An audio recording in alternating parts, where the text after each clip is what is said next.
What's up, y'all? Grace and peace. Your boy Cam. We talking about clinical pastoral education in Chaplain Vibes Part 3. So, clinical pastoral education is a program. If you want to do clinical chaplaincy, you have to go through a year-long residency and earn 4 units of clinical pastoral education. It's considered post-grad education. So, um, basically, you apply and you get accepted and you join a cohort. My cohort, well, I did 2 years, but the latest one I did, my cohort was there was 5 of us, 3 male chaplains, 2 female chaplains. One was PCUSA, the other one was ACNA, and we were in Charleston, South Carolina in 2021. Oh no, 2020 to 2021, at the height of COVID, well, when COVID first kind of took off. And yeah, so we all had to wear masks, and people couldn't see their loved ones except for behind the glass. A lot of times we had to call patients instead of going in to see them because it was too dangerous. It was just too much of a risk. Some of us could volunteer to go in to see COVID patients. I volunteered. Well, we got the vaccine. We were some of the first people to get the vaccine as chaplains. Even though we were students, we were considered first responders. And so, once a week, we had a 24-hour, basically a 24-hour on-call shift where we had a pager, or no, we had an app on our phone that would buzz us, if someone needed a chaplain or if there was a code New red. text message from +1-888-823-87715. And we had a little office area we could sleep in too. And so I got great experience. That hospital had everything except, excuse me. It had everything except a level 1 trauma center. So basically it had a, like L&D, labor and delivery, NICU, all the way up to oncology, what else? Palliative care, hospice, and it was a chain. It was the Roper healthcare system in Charleston, South Carolina.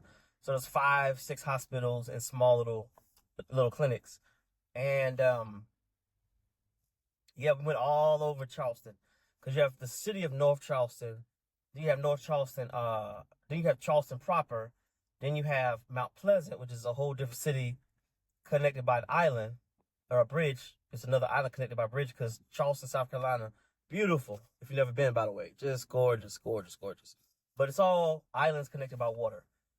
Then there was Somerville, Berkeley, Roper Berkeley.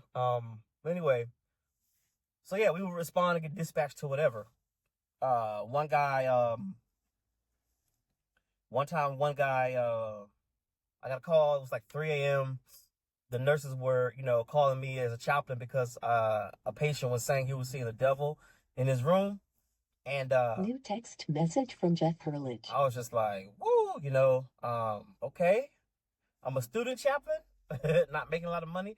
So I went into his room and the guy was hissing and saying there was all this stuff in his room. So I did what's called the blessing of the space in chaplaincy. Basically, you have 2 new text messages. You basically you go and you really you just I did there's a prayer you can pray. There's different ones you can get off the internet, or you can have tailor-made. And actually I need to look into more confessional Lutheran chaplain resources. But I prayed a prayer that I found online. I had some oil. And I took the oil, put it all over his room, signing the cross, etc., etc. And that seemed to do the trick. It calmed him down. and he went to sleep. And they said that the nurses thanked me, and they were like, "Oh, he was peaceful the rest of the night." I said, "Well, all right."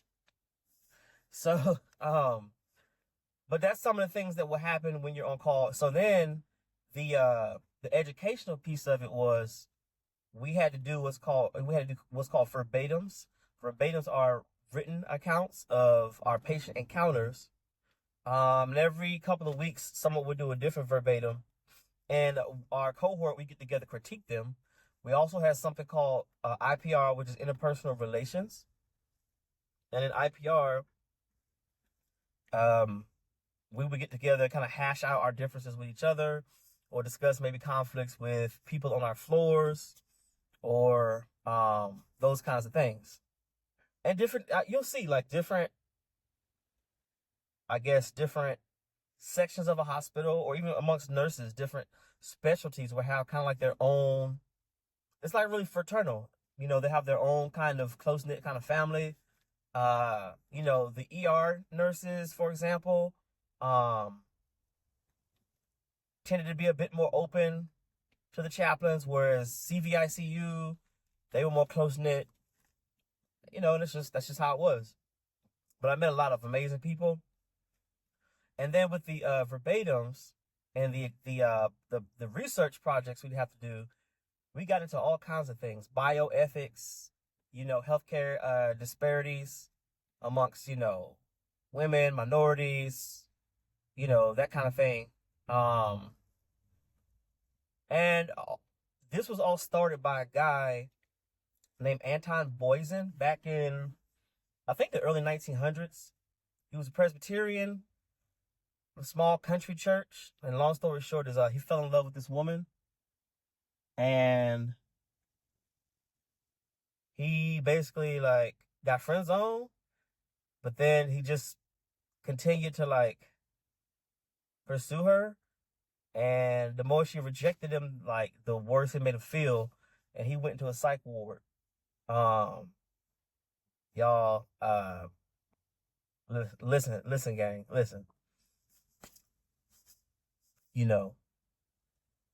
If she friends on you, my guy, there are 8 billion people on this planet. Sure, you grieve, but man, don't allow your grief to fall into an unhealthy place and turn into depression, please. But this was back in, like I said, 1901. This guy, but when he was in the psych ward, Anton Boysen realized, actually, hey, there are people here that are worse off than me. I can help them.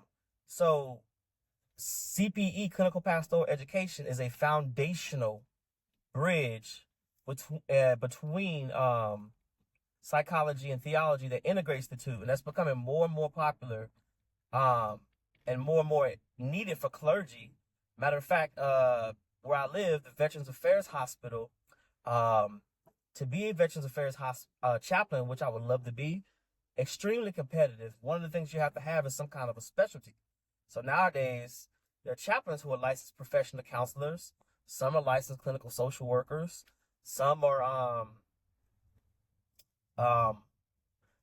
licensed marriage and family therapists. So as I continue on this chaplaincy journey, I'm gonna pray about my trajectory and do research and see what's the best fit for me.